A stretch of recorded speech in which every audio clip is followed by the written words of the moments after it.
ڕزگار دڵشاد کاندید یەکێتی نیشتیمانی کوردستان لە لیستی 222 یەکێتی نیشتیمانی کوردستان وەک کاندیدێک کە بەربژێری ئەو لیستەم ئامانجمان زۆر گژیر و فراوانە چ لە لیستەکە چ وەکو ئێمەی کاندیدان وەکو ژنێک بە دڵنیایی و بەرگری لە مافەڕەوەکانی ژن دەکەم بەتایبەت ئەو یاسایی کە دژی ئەو یاسایم کە کەمتر لە تەمەنی 18 ساڵی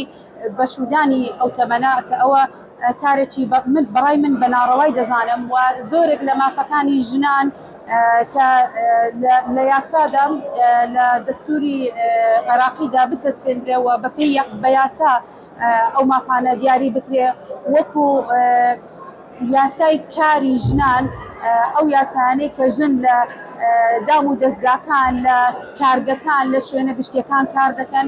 مافەکانیان پارێزراو بێ وەکو هاوشانەکانی خۆیان کە پیاوانن و لەسەر جەمچین و توێژەکان کە ژنان مافەکانیان بە شێوەیەکی گشتی بە یاسا بچەسپێ و لە دەستوردا دیاری بکرێ ئینشاءالله ئەگەر خوای گەورە پشتیوانمان بێ و پشتیوانی کۆمەڵانی خەڵکی کوردستان وەربگرین دڵنیابن ژنێکی گوێر و کارا دەبم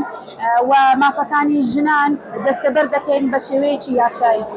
لە پێشەوە بەخێراتتان دەکەم من فێنک شەفیق حەمەدەمین ناسرا بە فێنک حاجی مەلا کاندیدم لەسەر لیستی 222 یەکێتی نیشتیمانی کوردستان لیستی شەهیدان ژنان و گەنجان ژمارەکەم 3 ئەوەی کە جەنابەت باسی لێ دەکەی من بە حکومەیەکی ئێستا بەڕێوەبەری گشتی بەرەنگاربوونی توشتی خێزان و ئافرەتانم لە وەزارەتی ناوخۆ لە نزیکەوە ئاگامان لەو یاسا و مادە و بڕگانە هەیە کە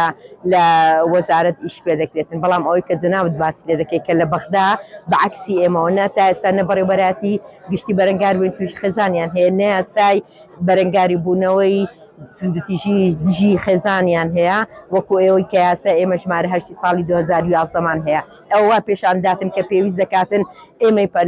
کاندیدان کە دەرچین لە بۆ پەرلەمان ئینشاءڵڵا بە هاوکاری و هەماهەنگی و یەکریزی هەموو پەرلەمانتارە کوردەکان کە پێویستمان بە یەکریزیە لەوێندەر کار لەسەر وێ بکەین چۆن ژنان و کچان و ئەندامانی خێزانی ئێمە بە یاسایەک لێرەکانە پارێزراوە لە بەغدا شەمان کار بکرێتن ڕاستە تا ئێستا 2 جار خوێندنەوە کراوە لە بۆ یاسای بەرەنگاریبوونی توندوتیژی خێزانی بەڵام هێستا نەگەیشتا قارێک ئەوەی کە جەنابەت باسی لێ دەکەی گۆڕانکاریەک بوو لە یاسای باری کەسیەتی